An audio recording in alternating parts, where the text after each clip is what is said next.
So this is one of the webinars in the Quest NB webinar series focused on smart energy communities and sharing different perspectives from different groups on what that means and what kind of tools and resources are available. Today, I welcome Marcus Williams with What If Technologies and Yul Hebert with the Sustainability Solutions Group. And thanks for joining us, guys. Who wants to take control first? If you can fire it at me, it's you. Okay.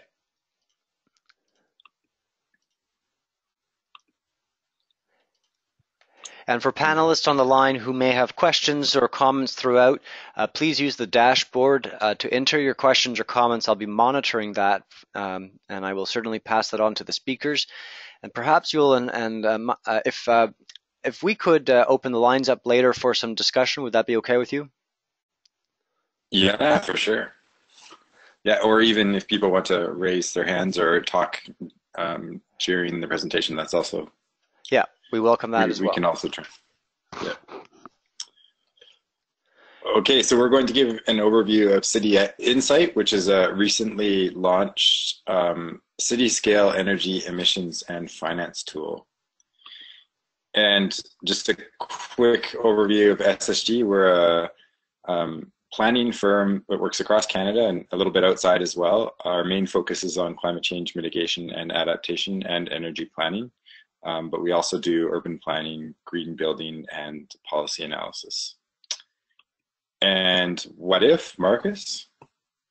Sure, I'll give a quick intro. So What If Technologies, we're a small consulting and modeling firm based in Ottawa, although I'm actually located and work from home in Toronto. And we do modeling and simulation for quantitative scenario analysis. And to break that down a little more, we class our activities in three groups. First is custom modeling. So clients will come to us and we'll build a model along with them and then help them run different possible future scenarios through that model. We also develop and maintain a modeling platform that helps us with things like visualization and scenario management and things that are not as easy to do in spreadsheets. And finally, we have these application areas where we've done repeat modeling work over the years. So urban planning, energy systems analysis. We have an energy model for Canada called CAN-S. And so CityInsight, what we're talking about today is really the marriage of those two practice areas, urban planning and energy and even a few other things. So I will leave it at that and hand it back to Yul. Okay, so I'm going to give you a bit of the background on CityInsight and why we built this particular tool, working with What If, and why we're focused on cities and towns and municipalities as a nexus of climate action in particular. So cities are, or the world is rapidly urbanizing, and that's what this chart illustrates. Less and less of the population lives in rural areas. And as people move to urban areas, these urban areas develop. And that development can occur in multiple different ways, in very carbon intensive ways or in low carbon ways. And that urban areas, because of the increased population concentration, are increasingly determining the trajectory of global emissions more than any other, more than rural areas, for example.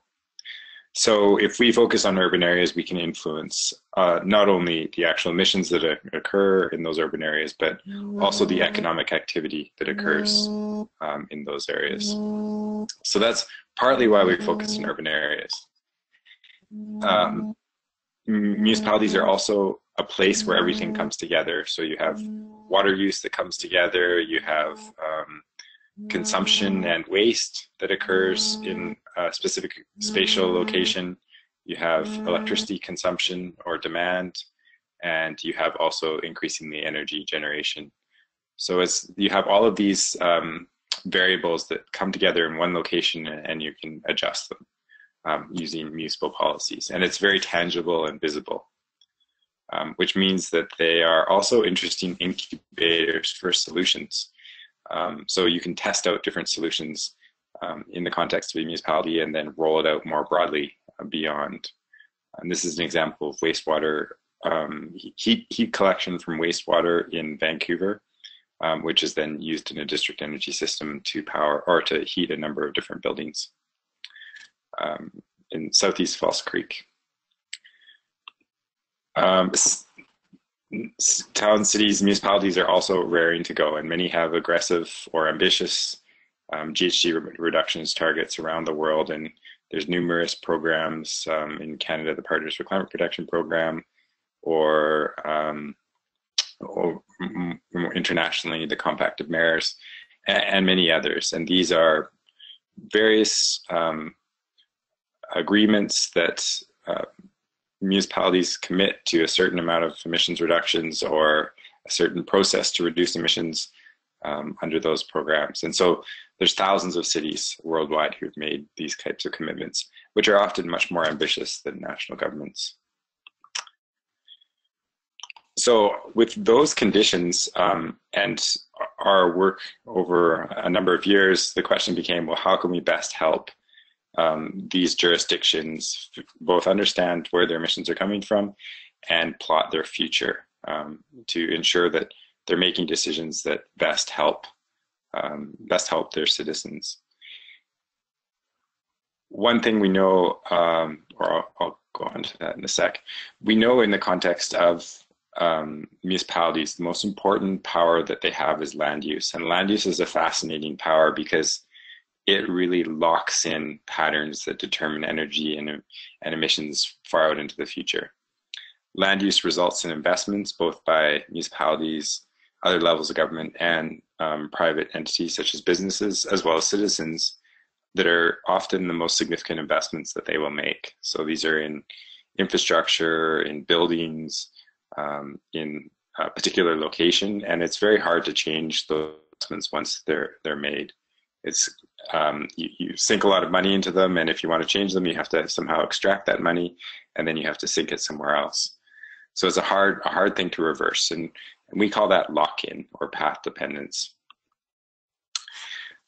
So when building this model, we really took the lens that the most important consideration are those decisions which have the longest time implications, and that's really infrastructure and land use. And then layered on top of that, it also looks at building and site design and energy use equipment. And energy use equipment doesn't have a long lifetime. It's, say, 5 years or less, whereas land use is 100 years plus. So the genesis of CityInSight really came about when a small island on the west coast called Salt Spring Island was interested in understanding the relationship between their official plan and greenhouse gas emissions. And until that project, which was about 10 years ago, this type of analysis hadn't really been done, at least in the Canadian context. So we bid on this project and were successful, and through the analysis identified emissions reductions of about 22% simply by reconfiguring future development on the landscape. So basically there'd be no cost to anyone. It's just make sure you build your houses and future commercial development in the right place, and you get 22% GHG emissions reductions. And that finding was fascinating for us. And following that, we investigated further and began to really delve into this idea of lock-in and future-proofing, which I think is best illustrated by this graphic showing on the left-hand side Atlanta and on the right-hand side Barcelona. And they have similar populations, but their area is much, much larger in the case of Atlanta than Barcelona. And the result is that total emissions for transportation are about 10 times higher in Atlanta than Barcelona. But that's just the snapshot in time. The real implication of this is that a lot of the solutions to energy and emissions are very feasible or cost-effective in Barcelona, whereas they're almost impossible in Atlanta. So for example, district energy just makes sense because of the proximity of heat loads in Barcelona, whereas district energy is cost prohibitive in Atlanta. Similar arguments apply to public transportation, the ability of people to walk and cycle, and so on. So the way in which Barcelona has developed enables a low carbon future. The way in Atlanta has developed inhibits or prohibits, in some cases, a low carbon future. So with that understanding in mind, we were able to, and the political climate in British Columbia at the time, we were able to undertake a number of similar types of analysis. First, for Capital Regional District, which is Victoria and a number of surrounding municipalities, looking at the GHG emissions and where they came from and what were the drivers. And then the provincial government at that time created a standardized emissions inventory for all of the municipalities in the province. So 160 or 180 something municipalities plus regional districts. And that gave us a whole pool of data that we could then analyze to much better understand those relationships. So we used statistical analysis to look at various correlations between population, transportation, income level, and transportation, and many, many other combinations of data than is presented here. And that gave us a really good sense of what the relationships between energy use and the built environment. Following that, and using a simple tool which we called GHG Proof, we began working with many municipalities, both in BC, but increasingly beyond as well, on climate action plans, community energy plans, and so forth, to understand all of the variables that drive their energy and emissions profile, but also what levers could be used to adjust that into the future. And then we kind of started running into limits with our ability to use the tools that we had developed, which was an Excel-based tool. And as it became more and more sophisticated, it became more and more unwieldy, so that one small change would take weeks to understand the implications. And then we were working on another much more sophisticated modeling project through Royal Roads University, through a Canada Foundation for Innovation project, and we began working with What If Technologies and realized that their modeling platform could significantly increase our abilities. And Marcus mentioned the CanS platform, which is a very detailed and quite sophisticated model that they have for the Canadian energy system. And we saw how that could be applied at a municipal scale. Another piece of the puzzle that came into place was in Lima at the Climate Summit last year, or 2 years ago now. A number of organizations launched a new accounting framework for cities, which was called the GHG Protocol. And this provided a standardized way of tracking emissions for cities around the world. And we were able to build that accounting framework into CityInsight, which became a standardized approach for all cities, whereas previously it was a really scattered, every jurisdiction or municipality had its own way of undertaking an inventory. What If's model also allows us to work much more effectively with vast data sets than we previously could. And so we're able to really take on large cities now, whereas previously we worked primarily with smaller, medium-sized municipalities. So CityInsight was launched in Paris at the Climate Summit in December last year. This is a picture of the launch. So I'll give you a brief overview of some of its elements or characteristics that make it particularly unique. So CityInsight is spatial, and I talked about the importance of land use. So it tracks almost all of the data on which the model is based at spatial level in zones. In this case, we're looking at dwellings by type. And that's really important because municipalities can determine their future land use, and that future land use can then be accounted for within the model. It has a fairly sophisticated transportation model integrated within the tool.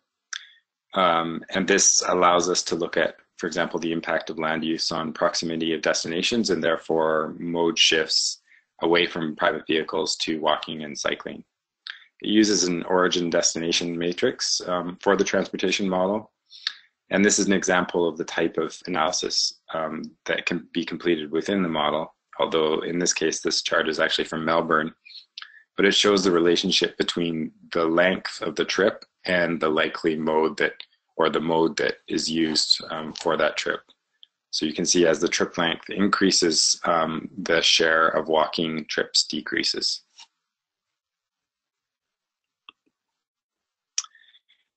It also has a very detailed building analysis within the model and tracks a large number of buildings, building types, as well as all the different types of energy loads within those buildings. So once it's set up for a current period, it can then project into the future. Well, if we're going to have this type of building and this type of building, this is the kind of energy load we would anticipate, or we can adjust the energy load according to new building efficiency standards and so forth. But we can also look at the impact of energy equipment within that building and new standards on that equipment, which translates into plug loads.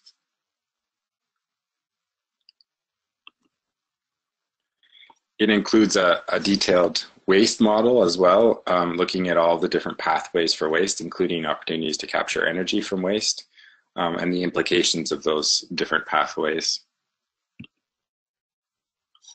And then, of course, a very detailed energy and emissions model, which looks at both energy production, all the different ways in which energy can be generated, and then the energy demand, and all the different ways that the energy is is used.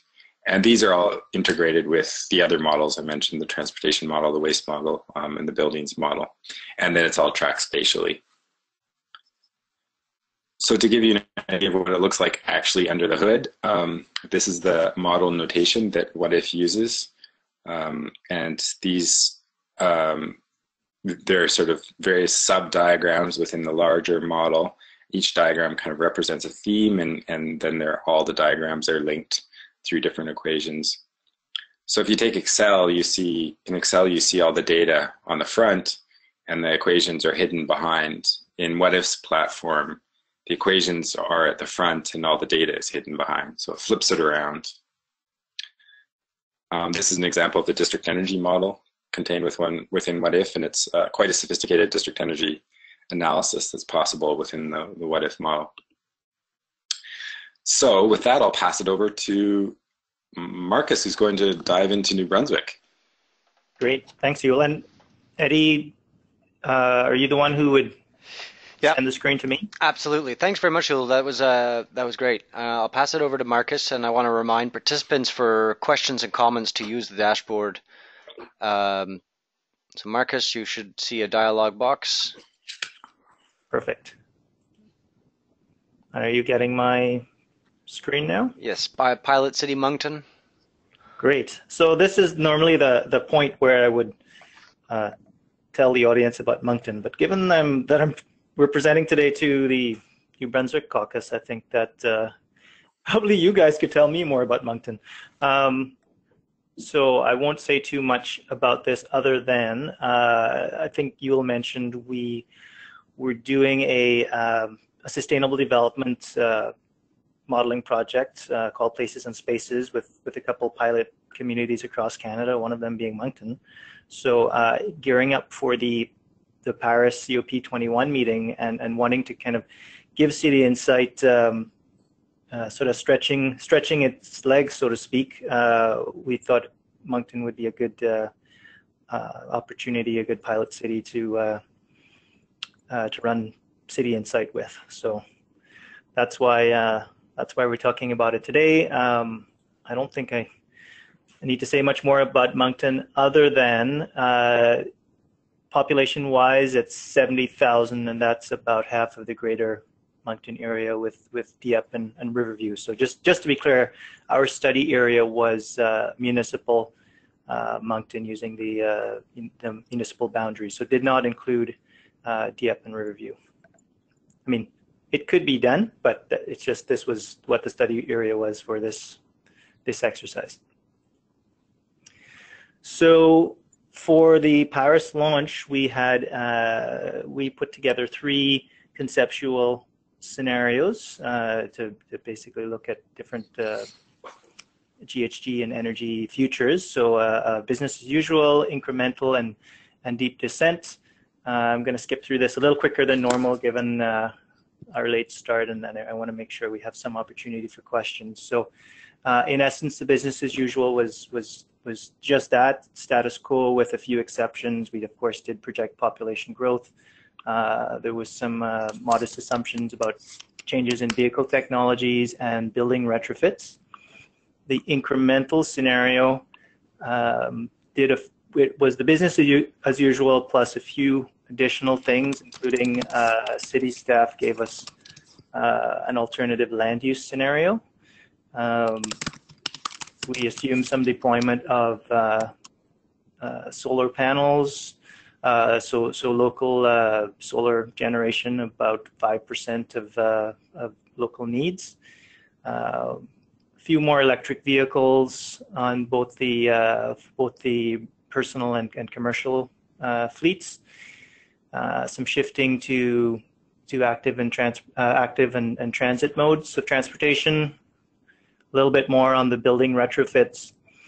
And then finally, the deep descent scenario and the conceptual goal of this was to achieve about an 80% reduction in GHGs by 2050. We pushed just a bit harder on many of these levers, including more electric vehicles, more aggressive and deeper building retrofits. But the main thing we did was we changed the assumption about the what's it called? The emissions factors from imported electricity. So that basically that means electricity that Moncton uses that comes from the provincial grid.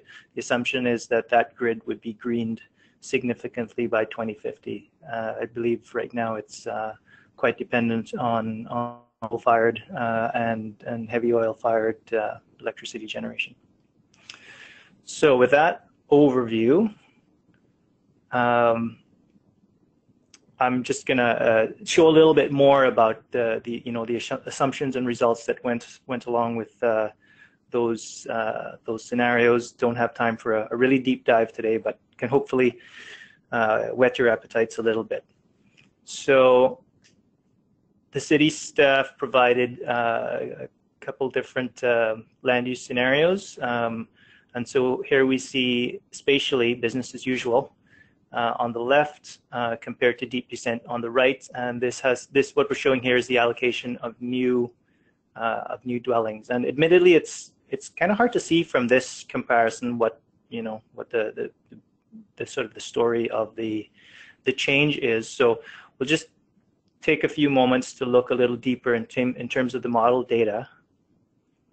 So if we look at the different types of dwelling units now in line charts, we see in total they have similar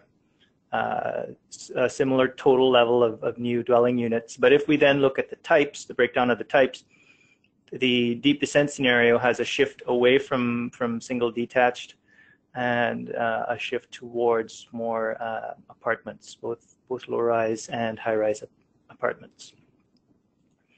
And then looking at these individual types spatially, we can see singles, so business as usual versus deep descent, and doubles, so these would be semis and duplexes. Row houses, the business as usual didn't have any row houses, so the deep descent did have some. And then when we get to the apartments, we see a different spatial distribution as well. So these are low-rise and high-rise. So this is really just to give everyone a bit of a flavor for the spatial underpinnings of this model. I want to just say a few words about the transportation part of the model and how it relates to the land use part. So we did a bit of a top-down assumption of how passenger transportation mode shift would change. And down on the ground, so to speak, where we carved the Moncton up into different zones, we ended up using the Moncton traffic zone system. There are about 133 of them. The model then actually has to say how that changes travel patterns. So the number of trips from one zone to another, and how is that trip conducted? Is it by automobile or transit or walk or bike, that sort of thing. So this little screenshot we see here with the red dots, those are existing bus stops in Moncton. And so when we shifted more trips towards transit and active modes like walking and biking, underneath in the model, we could only have those shifts in areas where transit is accessible. So those zones with red dots are considered transit accessible, and so we would see mode shifting, but only where it's accessible. The same thing with walking and biking. You only see significant mode shifting in walking where modes are accessible to each other, and then we used about a 2 kilometer tolerance for that. So one of the somewhat surprising results was that when we shifted modes, here we see about a 90%, or sorry, we go from about 90% personal vehicle mode share to about 55%. So that's roughly 35% reduction in the personal vehicle mode share, and then all the others, walking, transit, bike, increase to take up the slack. So that's fairly aggressive, 35% reduction in automobile trips. But one of the surprising things now when we look at the model's projected vehicle kilometers traveled impact, we saw a proportionally less response. So the yellow line at the top is the business as usual VKTs, and the pink line down here is the deep descent. And that was about a 20% reduction in VKTs. And I think the explanation for this is because the automobile or the trips that were displaced, that were shifted from auto to transit, were relatively shorter than the more auto captive longer trips.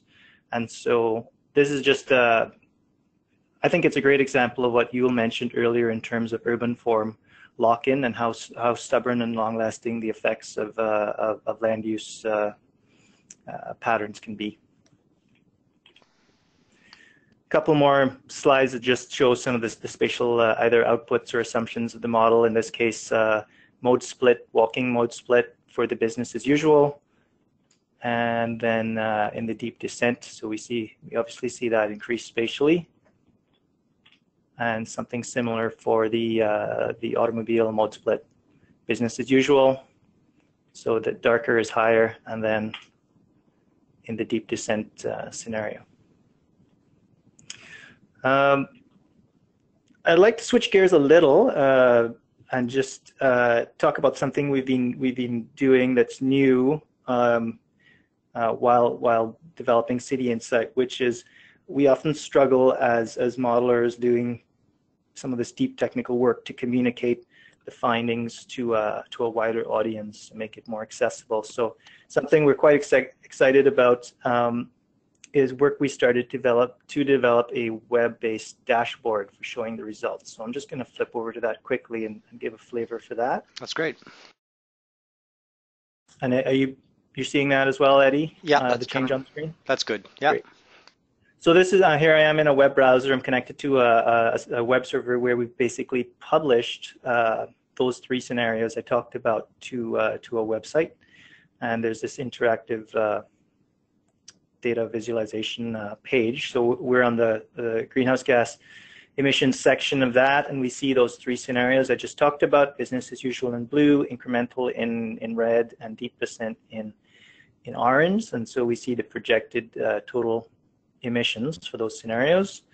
And then over here on the right, we get a little summary table of the changes in emissions in both absolute terms and per capita.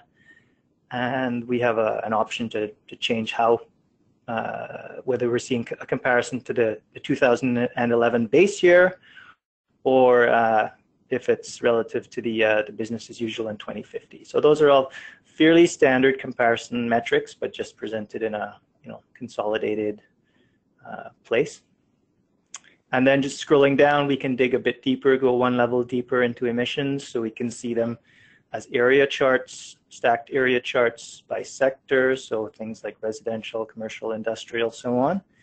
And also I can flip over here, and then we can see them by fuel type. And one thing that really jumps out is in the deep descent scenario, we see the emissions associated with imported electricity really decreasing dramatically, as I had mentioned before. But now we get to see it visually over time.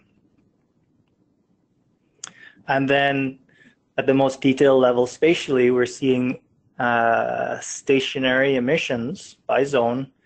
So we see a side-by-side. This is business as usual, and I can just flip over here and I could select deep descent scenario, and let's go for 2050, and we could dig deeper into the different sectors and fuel types, but let's do the totals for now.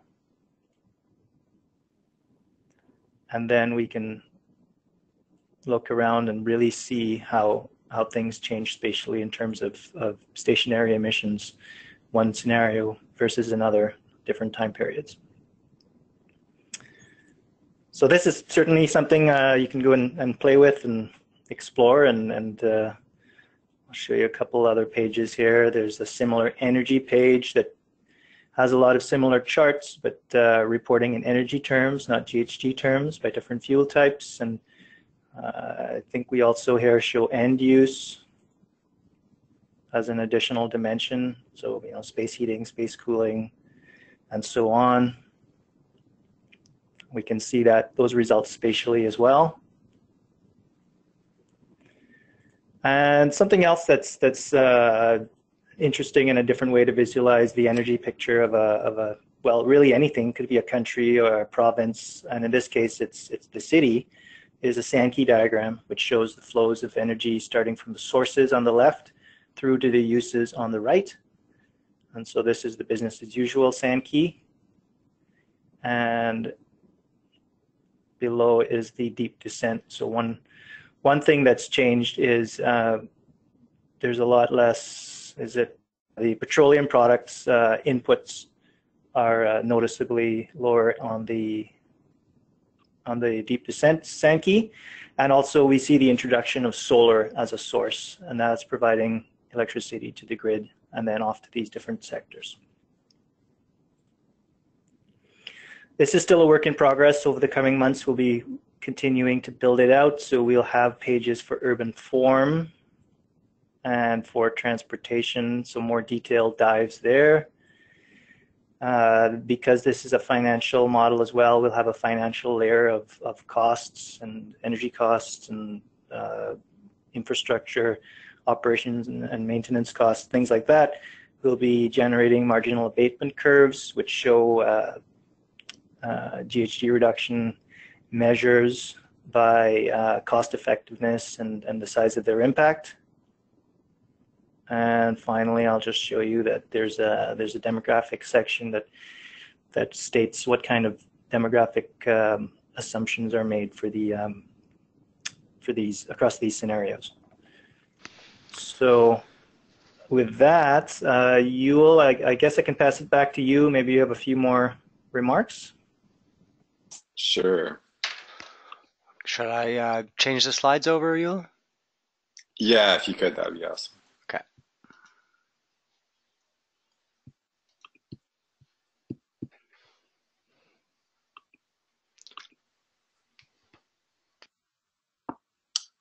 Okay. So just a couple more points. We realized that decarbonizing means a lot of work and money, and so the model keeps track of both employment implications and financial aspects, as Marcus indicated. And that really has allowed us to understand that we are basically designing an investment plan for municipalities. So, for example, the federal government is putting forward a lot of money in infrastructure in municipalities in the next little while. This type of work could really guide those infrastructure investments to ensure that they are resulting in GHG emissions reductions, and as well as other financial returns and employment opportunities for municipalities. And we also know that there's a lot of private sector money that is looking for this type of opportunity. And this is just an example of the growth of green bonds in the last few years. And green bonds are a mechanism that a municipality could use to raise money to finance low carbon infrastructure. And Marcus talked about marginal abatement curves, which are basically a synopsis of the both the GHG emissions reduction of different strategies and the financial impact of those strategies, whether it's a net savings or a net cost. And I'll just skip over this one. And then I think the last thing to say, or the second to last thing to say, is that the model is open source. So the What If's platform isn't actually open source. It will be downloadable, and then the model itself will be able to be run within that platform in a fully open source way. So one could customize the model or adapt it, or just simply explore how it all works. And that will take a little work. It's not necessarily a simple endeavor because the model is obviously fairly sophisticated, but one can do that. So I also just wanted to acknowledge some of the people who've helped, including Professor Ann Dale from Royal Roads University. I mentioned the Canada Foundation for Innovation, which helped another modeling project that we worked on. Ralph Torrey, Ted Sheldon, and Mary Stortzer from BC Government. And then our contact information is there below. And that's it. Thanks, Joel, and thanks, Marcus. Can you leave that screen up for just a little bit so folks can grab your contact info? Thanks very much for that overview. Evidently, you've put a lot of work into developing this tool. The dashboard is a really nice presentation of the results of the inputs. I know that there's a lot going on underneath for that. I have some questions that I'd like to start with, and I'm going to see if there's anyone on the attendees list that would have a question. Either raise your hand or use the dashboard, and in a few minutes I'll open the lines up, and then they can just throw questions directly at you. I believe Miles Goff from the Gaia Project has a question for you. Miles, I'll unmute you here. I see you've raised your hand. Would you be? Are you able to hear us? Hi, Eddie. I didn't mean for you to. You can ask your questions first if you want. It doesn't matter to me. Okay. Well, I've got you on now, so why don't I let you ask yours? Sure. Well, thank you for both of the presenters. It was really, really neat. I didn't know this kind of thing was out there. I was just wondering, I guess for the business as usual case for some of the stuff we saw, what are you actually feeding it? Like, where the data you're putting into it initially, where is that coming from? It's Marcus from What If. I can take a first crack at that. So, in a sense, we start with demographic and economic projections. So the model has built into it its own population. It's called a population cohort survival model, which basically starts with from census the starting population by age and gender, and then it's a matter of making assumptions of immigration, emigration, fertility rates, mortality rates, that sort of stuff. So we have the capability to have the model with those assumptions make its own population projections. But for business as usual, in the majority of municipalities we encounter, they have got some pre-existing sort of official population that they would like to use as their business as usual. So what we do is we make our population model basically track on their total population projection. So I mean that's one place that kind of sets the tone for the business as usual. Similar things on the economic side. So economic projections are usually represented, at least for this model, by way of employment and sometimes commercial floor space projections. So that's another place that we can start for the business as usual. So again, we can take a city's pre-existing projections if they have them and use them in the model. But then in alternative scenarios, we can vary those. I mean, that's kind of the whole point of it. And then there are all sorts of other variables as we work, further towards the energy picture. So it could be assumptions about vehicle technologies. So we'll take fairly conservative projections of shifting vehicle technologies and efficiencies. retrofits, things like that. So I guess, Miles, to sort of summarize the answer, it's a combination of taking quote unquote official projections and then I would say conservative trend projections of other variables. Does that? Okay, that makes sense. I think I got it. Thanks for the question, Miles. Marcus and Yul, if anybody else has a question, I'll open the lines in a second, or you can use the dashboard. I'd like to know if there's a cost to the, and certainly is it accessible to municipalities for use? Yul, you want to take that? Typically, we use it as part of our general consulting services. So if we work with a municipality on an energy plan or emissions plan or whatever, we would just build it in as part of that. But once a municipality has it all set up, there's no cost for them to use it. So in theory, a municipality could also download it and set it all up for themselves to use. But that would take a fair amount of work. But it's definitely an option. I'm assuming it's a fairly complex task, even though you've got a very fancy dashboard and a lot of parts are working underneath that. It's still fairly involved, I'm assuming, in terms of data, the scenario development. You've got some built-in things, but to what extent can the user define the parameters, the steps involved in the incremental or deep dive scenarios? And the selection of those, because that would affect the outcome, I would imagine. Yeah, those are all determined very much by the user. So they're all custom. Those scenarios are themselves custom for a particular context, and then the way they're represented in the model is also custom.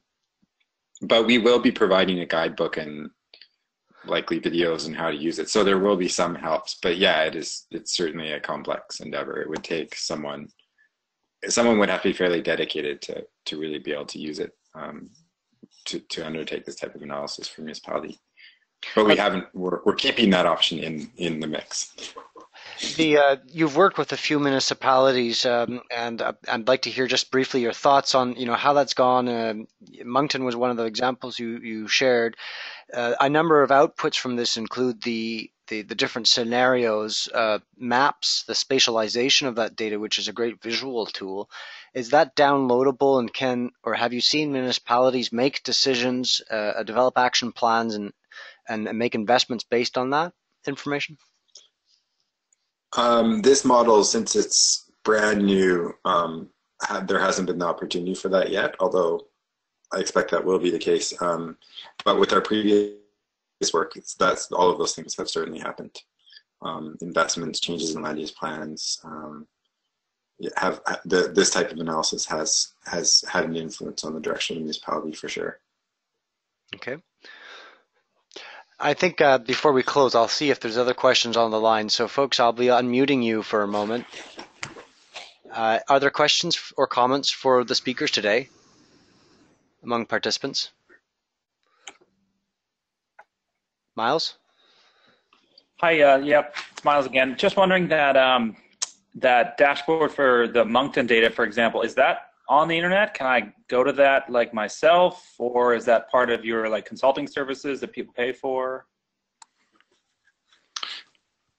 It is publicly available on the internet right now. All it has is. Sorry, was that Marcus? Oh, that was Miles, but it might as well be me. I'm happy about that too. Okay. Yul, you know what you might want to do? If you open your browser and go to the SSG page, you could just show folks how to get there. Well, there's actually no path to get there. There is. It's in the. Well, there's a web browser. What's it called? The press release from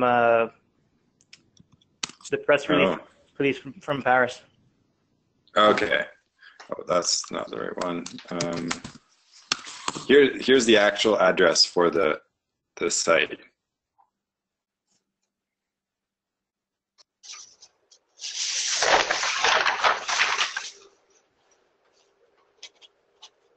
You can post the link to the site directly in the chat box. Folks can then click and visit the site. Oh, okay. I can do that, yeah. And this is the live site. Is this a demo site or a live? This is the actual site. This is it's a demo in a way, but it's the actual data for Moncton. Okay. Cool. But it's still a demo. You'll see that it's not. We're still working on, as Marcus mentioned, different sections. Right. Coefficients. And this is really just it's like a. Oh, go ahead. Go ahead. I was just going to say it's a skin over top of the model. It's not like it actually isn't interactive with the model itself. It's basically allowing a user to or the data that the model gives. Right, right. So this is the end presentation of the scenarios and that are developed. But all the stuff that goes into that is sort of on the back end, and I'm assuming you work closely with municipal clients to do that. Yeah, yeah. That probably would include the data around buildings, the zones, and so forth. Yeah, yeah, exactly. If a municipality wanted to use this, is there a prerequisite for data access for this to work? No, we've discovered that we can deal with any sort of data gaps or any sort of extensive data. Right, Marcus? Well, yes, in the sense that we can take, the data that's available and do the best with it. I would, of course say, there's the old computer saying garbage in, garbage out. So, yeah, we can start. We can take the best available data and put it in the model. And I think that the hope would be that if a community was, committed to improving their understanding of land use and the built form and transportation and all these things through an energy lens, that it would be more of a journey towards, continuous refinement and improvement. But yeah, just a really quick comment on like one of the challenges for Moncton was taking city GIS buildings data, but then using things like New Brunswick assessment codes to get more detail on what an actual building was. Is it residential? Is it commercial? What type of residential? Is it industrial or office? That sort of stuff. So. Right. So are there some assumptions based on the building typology as far as emissions go? Well, it's not measured necessarily. It's not measured at the building level right now. Ultimately it could be, but it's we'll take things like, is it New Brunswick Hydro that gave us the energy, like the electricity data? I think it was Enbridge that gave us natural gas data, and so we calibrate to those control tools. Right, so it could be measured or modeled based on the data available. And I'm assuming you also consider the coefficients for each jurisdiction? Well, things like degree days that would vary by by climate and location. That would be included. Things like the the thermal performance of building envelopes. What we probably do there is take provincial. I think what we do in the case of Moncton is we take a provincial assumption that comes out of our national energy model, and we use that as a starting point. And if there's better available data, we can override it. But otherwise, that's okay. That's the assumption we would use. That overriding would be done, on the backside as far as changing coefficients, or even right down to a zone or a building. And where appropriate, I suppose national coefficients work. But what about in terms of emissions, which, as you know, will be different from province to province?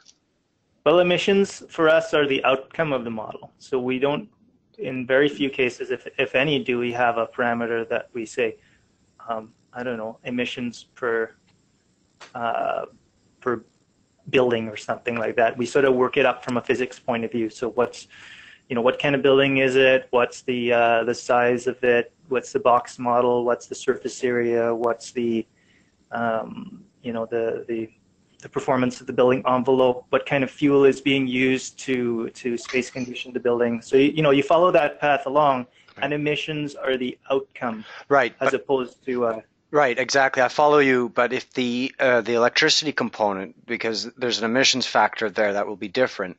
I'm sure. I see. I'm sure that when you're calculating reduction potential in your scenarios, that you're using a coefficient. Is that a national or is it broken down? That's right. Yeah. Okay. Right. So that's a good point. So for something that's a completely sort of a cross-boundary import, such as electricity, that's the way it's treated right now. Yes, there is an emissions factor, and that can be city specific. In fact, we use one that's specific to New Brunswick. Okay, that's excellent. Any final thoughts from both of you as far as I'll have to unmute you just once in a while. I hear you typing in the background there. Any thoughts that you might want to leave us with, where you see this going next? You were at the Paris conference. You've had an opportunity to put this in front of a lot of municipalities. What's the interest level, and what do you hope will happen next, say in New Brunswick or in Canada? I'd say we're hoping to work with most municipalities in Canada and beyond to ensure that they have detailed and meaningful decarbonization strategies. And when I say we, that's a broad we. It doesn't necessarily just mean us, but those who are concerned with these issues in general. Mm-hmm. It includes, does it include an inventory? And if so, the emissions inventory, would that fit with any national or international emissions schemes or verification requirements? Yeah, it meets both Partners for Climate Protection, the GHG protocol for cities, and others. Meets and exceeds, I would say. Okay. Thanks very much. Are there any final thoughts or questions for our speakers today on the line? Okay, well, thanks. And I'm sorry for our late start today, but I appreciate taking the time to share this with us. How can folks get in touch with you? What's the best way, Yul? Just those email addresses I have here would be the best. Okay. Or the websites. Or the websites, yeah. Okay, super.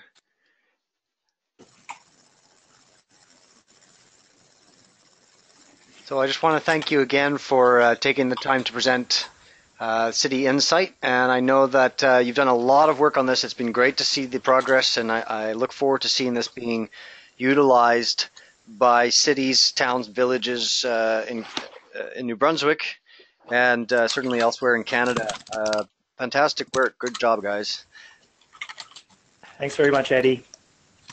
And thanks, everyone, for listening in today. All right, and that brings to a close our webinar for today. Hope you will join us next week for our final two webinars in the series. Thanks all. Have a great day.